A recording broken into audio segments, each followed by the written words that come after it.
بسم اللہ الرحمن الرحیم۔ شروع اللہ کے نام سے جو بڑا مہربان نہایت رحم والا ہے۔ السلام علیکم۔ سیدہ فاطمہ رضی اللہ تعالیٰ عنہ کی وفات کے بعد حضرت علی رضی اللہ تعالیٰ عنہ نے ان کی وصیت کے مطابق دوسری شادی کی۔ حضرت حسن اور حسین رضی اللہ تعالیٰ عنہ حضرت زینب رضی اللہ تعالیٰ عنہ ابھی چھوٹے تھے۔ آپ نے سیدنا عقیل کو رشتہ دیکھنے کے لیے کہا تو کلبسی بنو کلاب کے قبیلے کا انتخاب ہوا۔ سیدنا حضرت علی رضی اللہ تعالیٰ عنہ کی خواہش تھی کہ کوئی ایسی خاتون ہو جو شجاعت، سخاوت اور اسحاق کی خصوصیت سے مالا مال ہو۔ بنو کلاب کی خاتون فاطمہ بنت حزم رضی اللہ تعالیٰ عنہ کے گھر رشتہ بھیجا تو سردار حزم اپنی بیوی کے پاس گئے اور پوچھا کہ سیدنا علی رضی اللہ تعالیٰ عنہ کا اپنی بیٹی فاطمہ کے لیے رشتہ آیا ہے، کیا آپ نے اپنی بیٹی کو ایسی تربیت کی ہے جو نبی کے خاندان میں بیاہی جا سکے؟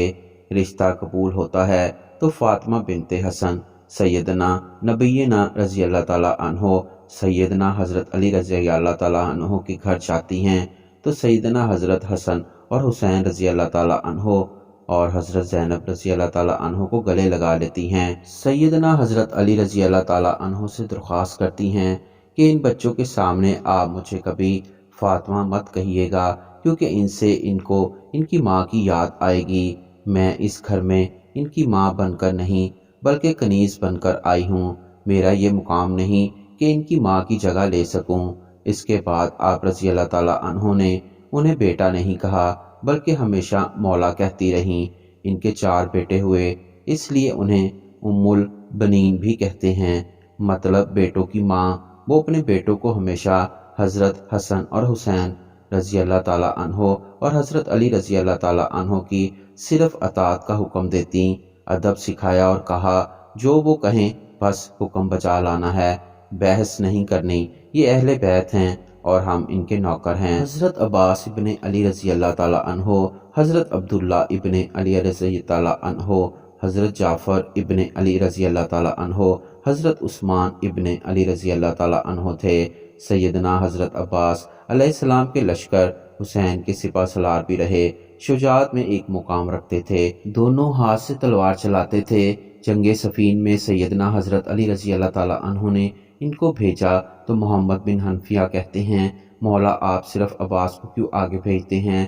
تو سیدنا حضرت عباس رضی اللہ تعالیٰ عنہ کہنے لگے حضرت حسن اور حسین رضی اللہ تعالیٰ عنہ میرے ابا کی آنکھیں ہیں اور میں ان کا بازو، اور بازو ہمیشہ آنکھوں کی حفاظت کرتے ہیں۔ حالانکہ عمر میں حسن اور حسین رضی اللہ تعالیٰ عنہ چھوٹے تھے، مطلب کہ یہ سوال بھی نہیں بنتا۔ ماں کی تربیت ہر مقام پر جھلکتی تھی۔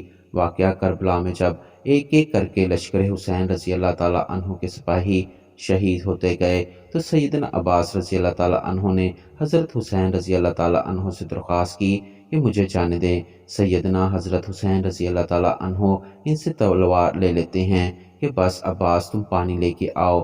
آپ پانی لینے جاتے ہیں تو یزیدی لشکر ان پر حملہ کر دیتا ہے، دونوں بازو کاٹ دیے جاتے ہیں۔ وہ ہیں جنہوں نے حضرت حسین رضی اللہ تعالیٰ عنہ کی حفاظت کرنی تھی۔ گھٹنے پر تیر لگتا ہے، حضرت حسین رضی اللہ تعالیٰ عنہ کی آنکھیں بھر آتی ہیں۔ حضرت سیدنا عباس رضی اللہ تعالیٰ عنہ حضرت حسین رضی اللہ تعالیٰ عنہ سے درخواست کرتے ہیں کہ میرے گھٹنے سے تیر نکال دیں، اور کہتے ہیں کہ مولا میری والدہ سے کہہ دیجیے گا کہ حضرت عباس رضی اللہ تعالیٰ عنہ کے دونوں بازو نہیں رہے، اس لیے آپ کو تیر نکالنے کا کہا۔ یہ وہ ادب تھا، وہ عزت تھی جو سیدنا ام البنین کی تربیت تھی، جنہوں نے ساری زندگی نبی کے اس گھرانے کی کنیز بن کر گزار دی۔ حضرت علی رضی اللہ تعالیٰ عنہ کے 4 بیٹے تھے، اس جنگ میں شہید ہو گئے۔ حضرت علی رضی اللہ تعالیٰ کے 5 بیٹوں نے اس میں جام شہادت نوش کیا، جس میں 4 سید ام البنین کے فرزند تھے، جو لشکر حضرت حسین رضی اللہ تعالیٰ عنہ کے نہ صرف حصے دار بنے بلکہ حضرت امام عالی مقام پر اپنی جان قربان کر دی اور ساری عمر کبھی زبان پر کوئی سوال نہ لائے۔ سیدہ ام البنین رضی اللہ تعالیٰ عنہ کو جب بیٹوں کی شہادت کی خبر ملی تو کہا حضرت عباس رضی اللہ تعالیٰ عنہ شہید ہوئے، حضرت جعفر رضی اللہ تعالیٰ عنہ شہید ہوئے، حضرت عثمان رضی اللہ تعالیٰ عنہ شہید ہوئے، حضرت عبداللہ رضی اللہ تعالیٰ عنہ بھی شہید ہو گئے۔ فرمانے لگی سب چھوڑیں، میرے حسین رضی اللہ تعالیٰ عنہ کا تو بتائیں۔ بتایا گیا وہ بھی شہید ہو گئے تو کہنے لگیں کیا میرے بیٹے بعد میں شہید ہوئے؟ حضرت حسین رضی اللہ تعالیٰ عنہ سے بتایا کہ نہیں، وہ حضرت حسین رضی اللہ تعالیٰ عنہ سے پہلے شہید ہوئے۔ حضرت حسین رضی اللہ تعالیٰ عنہ کی حفاظت کے لیے خوب لڑے تو شکر ادا کیا کہ انہوں نے بے شک حق ادا کر دیا۔ یہ وہ ماں تھیں جو اہل بیت کے مقام کو سمجھتی تھیں، جس نے اپنے سارے بیٹوں کو ساری عمر صرف اطاعت سکھائی، ادب سکھایا، خود کو اس گھر کی کنیز بنایا، اور حضرت حسن اور حسین رضی اللہ تعالیٰ عنہ کو بیٹا نہیں ہمیشہ مولا کہا۔ خدا ہم سب کو اہل بیت کا مقام سمجھنے اور ادب اور اطاعت کی ہدایت فرمائے، آمین۔